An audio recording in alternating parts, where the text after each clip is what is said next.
नमस्कार दोस्तों, स्वागत है आपका स्टडी फॉर सिविल सर्विसेज में। वीडियो को पूरा देखिए। कोई भी आपका फीडबैक है, कोई सजेशन है, तुरंत वीडियो में कमेंट करके जरूर बताइए। अच्छा लगे तो वीडियो लाइक जरूर कर लीजिए और ऐसे वीडियो लगातार फ्री में पाने के लिए चैनल को तुरंत सब्सक्राइब कर लीजिए और बेल आइकन को जरूर टैप कर लीजिए ताकि आगे भी सारे वीडियो आपको मिलते रहे। यूट्यूब में फॉलो करते हैं तो प्लीज ये वाला फ्री टेलीग्राम चैनल जरूर ज्वाइन कर लीजिएगा। सारे नोटिफिकेशन, सारे अपडेट यहीं पे आते हैं, ध्यान रखिएगा। स्टडी फॉर सिविल सर्विसेज का कोई भी पेड ग्रुप अगर आपको ज्वाइन करना है तो सिर्फ 8564805309696086089482360455 यही नंबर है हमारे, सिर्फ जहां पे कॉल या व्हाट्सएप कर सकते हैं।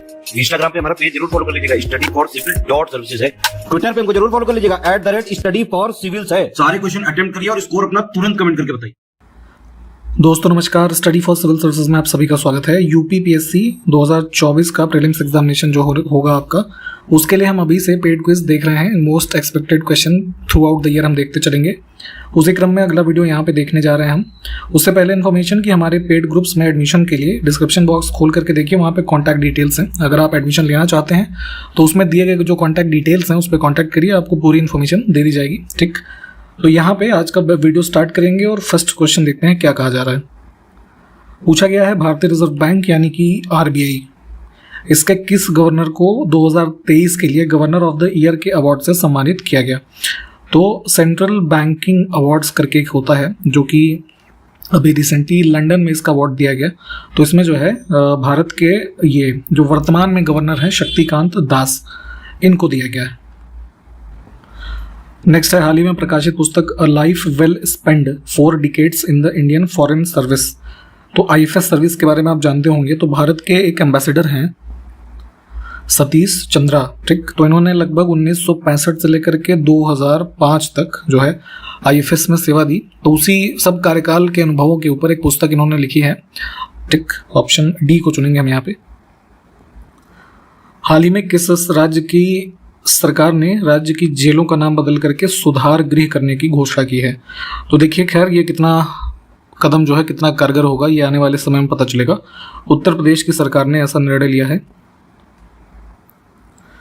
पवन ऊर्जा की हम बात करें, विंड एनर्जी की, ठीक। तो उसकी कुल तो कह लीजिए कैपेसिटी में भारत दुनिया में 4थे स्थान पे है वर्तमान में।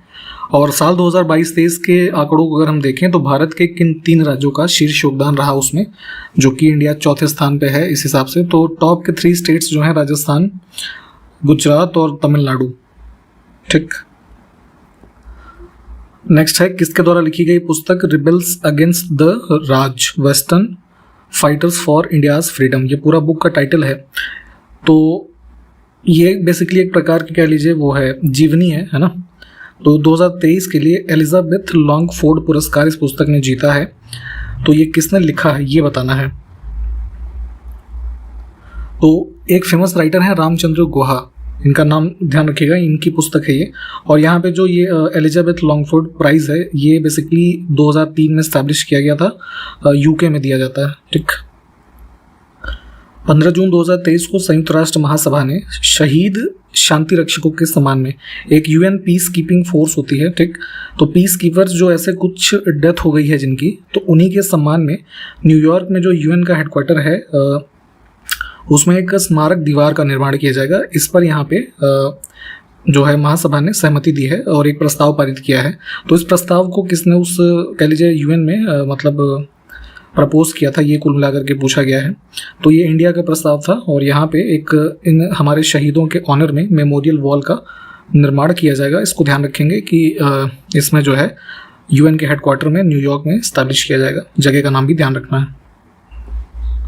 नेक्स्ट है भारत सरकार वर्ष 2030 तक कितने गीगावाट नवीकरणीय ऊर्जा यानी कि हमारे जो रिन्यूएबल सोर्सेज से एनर्जी हम प्रोड्यूस करेंगे। तो 2030 तक जो भारत सरकार का टारगेट है वो है 500 गीगावाट। ये काफ़ी इंपॉर्टेंट होते हैं फैक्ट, प्लीज इसको ध्यान रखा करिए कि कितना अमाउंट है और किस ईयर तक है। नौरादेही अभ्यारण्य किस राज्य का 7वां टाइगर रिजर्व होगा। तो टाइगर रिजर्व्स की अगर हम बात करें, जैसे मुख्य रूप से आप 53 की संख्या जानते होंगे, तो अभी तक देखेंगे सबसे ज़्यादा जो टाइगर रिजर्व वाला राज्य है वो मध्य प्रदेश है। तो मध्य प्रदेश का ही ये 7वां टाइगर रिजर्व होगा। इसमें देखें किस राज्य ने 4थे राष्ट्रीय जल पुरस्कार 2022 में सर्वश्रेष्ठ राज्यों की श्रेणी में प्रथम पुरस्कार जीता है। तो नेशनल वाटर अवार्ड्स दिए जाते हैं जिसमें से चौथा नेशनल अवार्ड 2022 ईयर का कह लीजिए, अभी रिसेंटली अवार्ड किया गया जिसको दिया है हमारे वाइस प्रेसिडेंट जगदीप धनखड़ ने। ठीक, तो इसमें जो भी top states, top performing states हैं वाटर कंजर्वेशन, मैनेजमेंट, इन सब कैटेगरीज को देखते हुए, तो उसमें टॉप पे है मध्य प्रदेश। ऑप्शन ए को चुनेंगे। भारत की पहली महिला कबड्डी लीग का उद्घाटन 16 जून 2023 को किस शहर में हुआ? तो देखेंगे ये पहला वुमेन्स कबड्डी लीग है। इसमें लगभग पूरे देश से जो है 120 से ज़्यादा वुमेन कबड्डी प्लेयर्स पार्टिसिपेट कर रही हैं और ये इनॉग्रेट किया गया दुबई में, है ना, तो ध्यान रखेंगे। नेक्स्ट है हाल ही में प्रकाशित पुस्तक मास्टर रेजिडेंशियल रियल एस्टेट। ठीक, बेसिकली एक हमारे देश के एक well known real estate expert हैं अश्विंदर आर सिंह, है ना, डी विकल्प में जिनका नाम लिखा है, उन्हीं की ये पुस्तक है master residential real estate. Next है हाल ही में हुए विस्फोट के कारण खबरों में रहा मेयोन ज्वालामुखी किस देश में स्थित है? तो यहाँ पे मेयोन वोल्केनो इरप्शन अभी रिसेंटली था, यहाँ फिलीपींस में है ये। ऑप्शन बी को चुनेंगे। यहाँ जापान के बगल में आप जो देश देखते हैं ना, आइलैंड नेशन फिलीपींस, कैपिटल है इसकी मनीला। हिस्ट्री का एक क्वेश्चन देखेंगे, किस मौर्य शासक ने सीरिया का जो शासक था एंटियोकस वन, है ना, काफ़ी फेमस नाम है, हिस्ट्री में पूछा जाता है। तो एंटियोकस वन से जो देखेंगे इसमें आपका मौर्यन डायनेस्टी से रिलेशंस रहे थे, तो उसी क्रम में मौर्यन शासक थे, एक सेकेंड, आपका जो है ये बिंदुसार। ठीक, तो बिंदुसार ने एंटियोकस वन से अपने लिए अंजीर, शराब और कुछ दार्शनिक, है ना, इनको भेजने के लिए कहा था। तो ध्यान रखिएगा विकल्प ए जो है ये करेक्ट है।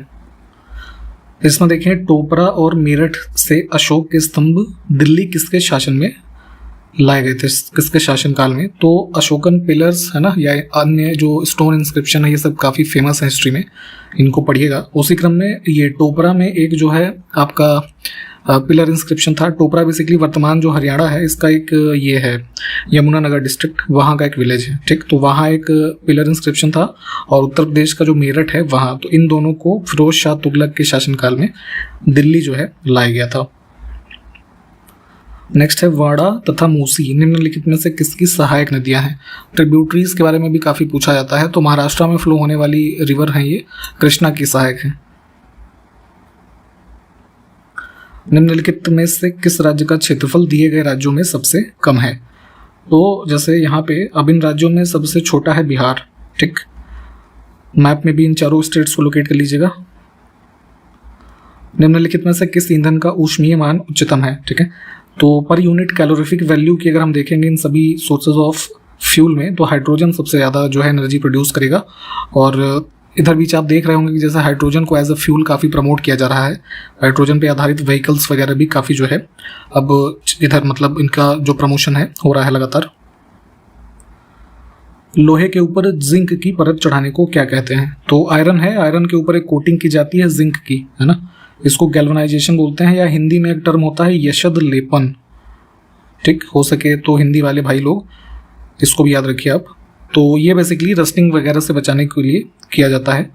Option A. उत्तर प्रदेश के किस शहर में प्रदेश का पहला रेस हेरिटेज पार्क व रेल कोच रेस्टोरेंट इसको खोला जाएगा? तो यहाँ पे थोड़ा सा करेक्शन करेंगे, रेस नहीं रेल होगा। ठीक है, रेल हेरिटेज पार्क और रेल कोच, जैसे रेलवे के जो डिब्बे होते हैं उस पर आधारित एक रेस्टोरेंट जो है ये अभी रिसेंटली अनाउंस किया गया है कि उत्तर प्रदेश के आगरा में खोला जाएगा।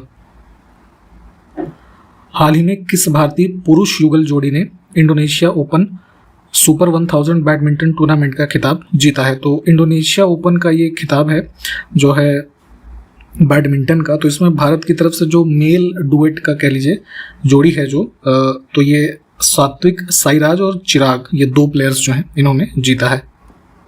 हाल ही में किस देश की पुरुष फुटबॉल टीम ने भुवनेश्वर में इंटर कॉन्टिनेंटल कप 2023 जीत लिया है? तो ये ध्यान रखेंगे कि ओडिशा के भुवनेश्वर में इंटर कॉन्टिनेंटल कप 2023 का आयोजन किया गया है और फुटबॉल का आयोजन है, और ये इंडियन टीम जीती है लेबनान को हरा करके। नेक्स्ट है 37th नेशनल गेम्स का ये मैस्कॉट अभी अनवील किया गया है जो कि है मोगा। ठीक है, तो किस स्टेट में ये 37th नेशनल गेम्स होंगे ये बताना है। तो जैसे लास्ट वाला गुजरात में हुआ, ये वाला होना है गोवा में, ऑप्शन सी। और मोगा जो है, अगर इसको एक बार इमेज सर्च करके देख लीजिएगा, ये बेसिकली एक बाइसन है, ठीक है। बाइसन का मतलब कह लीजिए एक प्रकार का जंगली सांड कह लीजिए। हाल ही में गीता प्रेस गोरखपुर को 2021 के लिए गांधी शांति पुरस्कार से सम्मानित किया गया। तो गीता प्रेस की स्थापना वर्ष आपसे पूछे हैं। गीता प्रेस गोरखपुर काफ़ी सारी, अगर आपने जो जिसे इसमें पूजा पाठ में आप रुचि रखते हैं तो कई सारी पुस्तकें आपने देखी होंगी जो गीता प्रेस से छपती हैं काफ़ी व्यापक पैमाने पे, और लगभग 14 लैंग्वेजेस में ये लोग पुस्तकों को छापते हैं, ठीक। तो गीता प्रेस यहाँ इस्टेब्लिश हुआ था 1923 में उत्तर प्रदेश के गोरखपुर में, और अभी हाल ही में गांधी पीस प्राइज जो एक लिटरेरी अवार्ड है, तो 2021 का एडिशन इनको दिया गया है। हाल ही में केंद्र सरकार ने मध्यस्थता कानून में संशोधन के लिए किसकी अध्यक्षता में समिति का गठन किया है? तो जैसे किसी विवाद के संबंध में दो पक्षों के बीच जो मध्यस्थता कराई जाती है, सुलह कह लीजिए, उसके रेफरेंस में जो हमारे लॉज हैं उसमें अमेंडमेंट के लिए एक कमेटी कॉन्स्टिट्यूट की गई है 16 मेंबर्स की, जिसके अध्यक्ष हैं टी.के. विश्वनाथन, जो भूतपूर्व सेक्रेटरी रहे हैं डिपार्टमेंट ऑफ लीगल अफेयर्स के, ठीक। तो बी विकल्प को चुनेंगे। हाल ही में इलेक्ट्रॉनिक्स और सूचना प्रौद्योगिकी मंत्रालय और किस संस्था ने साइबर सुरक्षा अभियान, जिसका नाम है G20 स्टे सेफ ऑनलाइन, इसके लिए हाथ मिलाया है? तो यहाँ पे पार्टनरशिप किया गया है IT मिनिस्ट्री भारत का और गूगल के बीच में, है ना। एक साइबर सिक्योरिटी कैंपेन है G20 स्टे सेफ ऑनलाइन। हाल ही में किस क्रिकेटर को विंडसर कैसल में Order of the British Empire से सम्मानित किया गया है? तो इंग्लैंड के ऑलराउंडर क्रिकेटर हैं मोइन अली, इनको दिया गया है ये। अच्छा, ये बताइए जरा कमेंट करके विंडसर कैसल क्या है? हाल ही में कैनेडियन ग्रैंड प्री 2023 किसने जीता है? ठीक है, तो जो स्पोर्ट्स रेसिंग की एक्टिविटी आप जानते होंगे, तो ये जीता है मैक्स विस्टैपन। हाल ही में किस स्पेस एजेंसी ने इंडोनेशिया के, यहाँ पे इसको सटारिया भी पढ़ सकते हैं, सटारिया 1 संचार उपग्रह को कक्षा में स्थापित किया है? तो ये ध्यान रखना है कि ये सटारिया 1 जो सैटेलाइट है एक कम्युनिकेशन सैटेलाइट है और इंडोनेशिया की है, और इसको लॉन्च किया था और प्लेस किया है सैटेलाइट में स्पेस एक्स ने, ठीक, जो अमेरिका की एक प्राइवेट स्पेस एजेंसी है एलॉन मस्क की। हाल ही में वैकासी विसाकम, ये एक उत्सव का नाम है, किस राज्य में मनाया गया? तो साउथ इंडिया में लॉर्ड मुरुगन को काफ़ी पॉपुलर माना जाता है, ठीक, इनको गॉड ऑफ वॉरियर कह सकते हैं आप, ठीक। तो इन्हीं की जो बर्थ एनिवर्सरी है दैट इज सेलिब्रेटेड एज वैकासी विसाकम, तो तमिलनाडु को चुनेंगे। नेक्स्ट है कि हाल ही में किस लेखिका ने निबंध जिसका नाम है आज़ादी, इसके लिए 45th यूरोपीय निबंध पुरस्कार जीता है? तो ये काफ़ी फेमस राइटर हैं अरुंधति रॉय, इनको मिला है। नेक्स्ट है जून 2023 में रिजर्व बैंक ऑफ इंडिया के डिप्टी गवर्नर के रूप में किसको नियुक्त किया गया है? तो 3 वर्षों के कार्यकाल के लिए लगभग स्वामीनाथन जानकी रमन, इन्हीं की अपॉइंटमेंट हुई है। अब इस प्रश्न में देखिए, सुमेलित करना है, हमारे पास कुछ ये हिस्टोरिकल बुक्स हैं और उसके राइटर का नाम है। तो इसमें क्या करेंगे, यहाँ पे जैसे कोड्स दे रखे हैं तो इसके ऊपर यहाँ A-B-C-D ऐसे नीचे नीचे समझिएगा कि A के नीचे 2 होना चाहिए तो वो सही होगा, B के नीचे 3, तो इस प्रकार से इसको मैच करेंगे। तो यहाँ पे जैसे अब एक ये बता देते हैं, जैसे चंद्रबरदाई की रचना है पृथ्वीराज रासो, ठीक है, तो C का होना चाहिए 2, तो यहाँ पे इस हिसाब से हमारा, खैर ये आंसर हम आपको बता दे रहे हैं, उसके हिसाब से इसको बाकियों को भी मैच कर लीजिए। डी विकल्प हमारा जो है वो ठीक होगा इसमें। अब यहाँ पे हमारे पास जो राजवंश हैं उनको कालक्रम में लगाना है, यानी कि क्रोनोलॉजी, टाइम पीरियड आपको पता होगा तभी आप इन चीज़ों को और लगा पाएंगे। और यूपीपीएससी आयोग जो है ये सब काफ़ी फेवरेट इसके टाइप्स ऑफ क्वेश्चन है जो पूछता है क्रोनोलॉजी लगाने के लिए या फिर मैच कराने के लिए, है ना, 4-4 के पेयर में। तो इसमें देखेंगे सबसे अर्लीस्ट है आपका जो है मगध रीजन की बात करें तो हरियंक वंश, ठीक, अराउंड 545 BC के आसपास। उसके बाद शिशुनाग वंश है, फिर तीसरे नंबर पे हो जाएगा आपका नंद वंश, है ना, नंद वंश की बात करें तो 345 के आसपास, और उसके बाद आएगा शुंग वंश, ठीक। तो यहाँ पे डिटेल में इन सारे वंशों के बारे में जब आप पढ़ेंगे तो वहाँ से टाइम पीरियड इनका देखिएगा। इसमें हम चुनेंगे ऑप्शन ए को। आगे देखिए, चंड प्रद्योत के इलाज के लिए अपने राजवैद्य जीवक को किसने भेजा था? तो इसमें हिस्ट्री में पढ़ेंगे, एंशिएंट हिस्ट्री में आप, तो अवंती किंग थे ये चंड प्रद्योत, इनको हो गया था पीलिया, तो उन्हीं के इलाज के लिए जो है अपने रॉयल फिजिशियन को बिंबिसार ने भेजा था। ठीक है, जीवक नाम था उनका। तो बिंबिसार और बिंदुसार में कंफ्यूज मत होइएगा, यहाँ पे बी विकल्प हमारा करेक्ट है। शिमला यानी हिमाचल प्रदेश को तिब्बत के रीजन से कौन सा दर्रा जोड़ता है? तो माउंटेनियस पासेस हैं कुछ, है ना, जो कि एक स्थान से दूसरे स्थान को माउंटेनियस रीजन्स में जोड़ते हैं, तो उसी में से यहाँ पे शिपकीला दर्रा जो है वो कनेक्ट करता है इनको। निम्नलिखित में से कौन सा कांच का सबसे महत्वपूर्ण घटक है? ग्लास यानी कि कांच को मैन्युफैक्चर करने में देखेंगे तो सिलिकॉन डाइऑक्साइड, है ना, एक इंपॉर्टेंट कॉन्स्टिट्यूएंट है, तो उसी में यहाँ पे सिलिका को हम चुनेंगे। और जो सबसे कॉमन सिलिका जो ग्लास मेकिंग में यूज होता है वो क्या होगा? सैंड, है ना। अब यहाँ पे कौन सा पेयर सुमेलित नहीं है? कुछ इंपॉर्टेंट डेज लिखे गए हैं और कब ऑब्जर्व किए जाते हैं उस पर्टिकुलर चीज़ के बारे में अवेयरनेस फैलाने के लिए। उसी में से एक है इंटरनेशनल मदर लैंग्वेज डे, है ना। तो इसके रेफरेंस में जो डे ऑब्जर्व किया जाता है प्रतिवर्ष वो है 21 फरवरी, है ना। इसमें 20 लिखा था, इस वजह से ये गलत है। फिर से देखिए इसमें कौन सा पेयर इसमें इनकरेक्ट है, गलत है। तो रिवर्स हैं कुछ और संबंधित ओरिजिन का प्लेस है ना। तो जैसे ये नर्मदा रिवर है तो यहाँ पे अमरकंटक हिल्स अगर होता तो ये सही होता, तो इसमें फिर ये डी इसके गलत हो जाएगा। नेक्स्ट है रिपोर्टर्स विदाउट बॉर्डर्स, एक संस्थान है ये, इसके द्वारा विश्व प्रेस स्वतंत्रता सूचकांक जारी किया जाता है कि विश्व भर के जो देश हैं उसमें जो प्रेस काम करती है क्या उनकी स्थिति है, कितनी उनकी फ्रीडम है या क्या उनकी परफॉर्मेंस है ना। तो उस क्रम में जो कुल 180 देशों की रैंकिंग आई उसमें भारत का स्थान पूछा गया है, तो भारत का स्थान है 161, ऑप्शन सी को चुनेंगे। नेक्स्ट है हाल ही में प्रकाशित पुस्तक made in India 75 years of business and enterprise, ये पूरी बुक का टाइटल है। इंपॉर्टेंट पुस्तक है ये आने वाले दिनों के एग्जाम्स के लिए। हमारे नीति आयोग के पूर्व सीईओ थे अमिताभ कांत, है ना, इनकी पुस्तक है। हाल ही में संतोकबा मानवतावादी पुरस्कार 2023 से किसको सम्मानित किया गया? तो ह्यूमैनिटेरियन अवार्ड है ये जो है हमारे फेमस इंडिया के इंजीनियर इनोवेटर कह लीजिए सोनम वांगचुक, है ना, इनको दिया गया है। खान अब्दुल गफ्फार खान को किस वर्ष भारत रत्न से सम्मानित किया गया था? तो इंडिया का सबसे हाईएस्ट जो सिविलियन ऑनर है भारत रत्न, तो सबसे पहले नॉन इंडियन जो इसके रिसीवर हुए वो थे ये अब्दुल गफ्फार खान जी। पाकिस्तान का जो नॉर्थ वेस्ट, मतलब ब्रिटिश टाइम में देखें तो जो नॉर्थ वेस्ट फ्रंटियर प्रोविंस का रीजन था, अभी वर्तमान में जो पाकिस्तान का बलूचिस्तान वाला रीजन है, यहाँ से जो है मूवमेंट को लीड कर रहे थे ये, और इन्होंने जो एक फेमस रेड शर्ट मूवमेंट था वो भी चलाया था। ठीक, तो इनको दिया गया था 1987 में। तो यहाँ पे जो है ए को चुनेंगे। और एक चीज़ और इसी में ध्यान रखिएगा कि नेल्सन मंडेला को आप अफ्रीका के रेफरेंस में जानते होंगे, इनको भी दिया गया था 1990 में। ठीक, निम्नलिखित में से कौन एक जैन तीर्थंकर नहीं थे? तो जैन धर्म में आप देखेंगे कुल 24 तीर्थंकरों के बारे में आपको पढ़ना है। जो सबसे पहले थे, है ना, ऋषभनाथ जी, और सबसे अंतिम में जो हुए महावीर स्वामी जो सबसे पॉपुलर हैं। ठीक है, इनके नंबर तो मतलब आपको याद होने चाहिए। उसके अलावा जो और भी इम्पोर्टेंट हैं उनको भी जानते रहें। तो इसी में जैसे अब यहाँ पे देखें हम, ये संभवनाथ डी ऑप्शन में है, तो ये तीसरे नंबर के जो है वो थे तीर्थंकर थे, दूसरे पे अजीत नाथ थे जैसे। ठीक, नाथ मुनि की अगर हम बात करें तो इनका नंबर था जो है नहीं नाथ मुनि ही नहीं थे। ठीक है, जैसे नेमिनाथ की अगर हम बात करें तो ये आपके थे जो है 22वें नंबर के।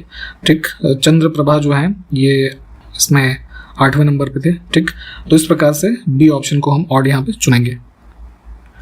नेक्स्ट है काल चक्र उत्सव किस धर्म से संबंधित है? तो वज्रयान जो बुद्धिज्म के लोग हैं, है ना, वो इसको सेलिब्रेट करते हैं। ऑप्शन ए को चुनेंगे। भारतीय पुरातत्व सर्वेक्षण निम्नलिखित विभागों मंत्रालयों में से किसका संलग्न कार्यालय है? तो भारत में जितने भी एंशिएंट कह लीजिए हमारे मॉन्यूमेंट्स हैं या अन्य एक्सकेवेशंस होते रहते हैं, उन सब के लिए उत्तरदायी archaeological survey of India associated कार्यालय है ये मिनिस्ट्री ऑफ कल्चर का। ऑप्शन ए करेक्ट हो जाएगा। सबसे अर्लीस्ट टाइम पे इंडिया में देखेंगे तो उसकी स्टैब्लिशमेंट का वर्ष कई बार पूछ लेते हैं 1861 में। लास्ट क्वेश्चन देखिए आज का, यक्षगान नामक लोक नृत्य का संबंध किस राज्य से है? तो एक प्रकार का जो है डांस ड्रामा है, folk dance, state of Karnataka का। ठीक, ऑप्शन डी को चुनेंगे और समाप्त कर रहे हैं इस वीडियो को यहाँ पे। जो क्वेश्चंस प्लीज़ आपसे पूछे गए होंगे उसको बताइएगा और संबंधित इन्फॉर्मेशन को अपने नोट्स वगैरह में से डिटेल में पढ़ते चलें। हम कंटिन्यू करेंगे अगले वीडियो में, तब तक के लिए नमस्कार, जय हिंद।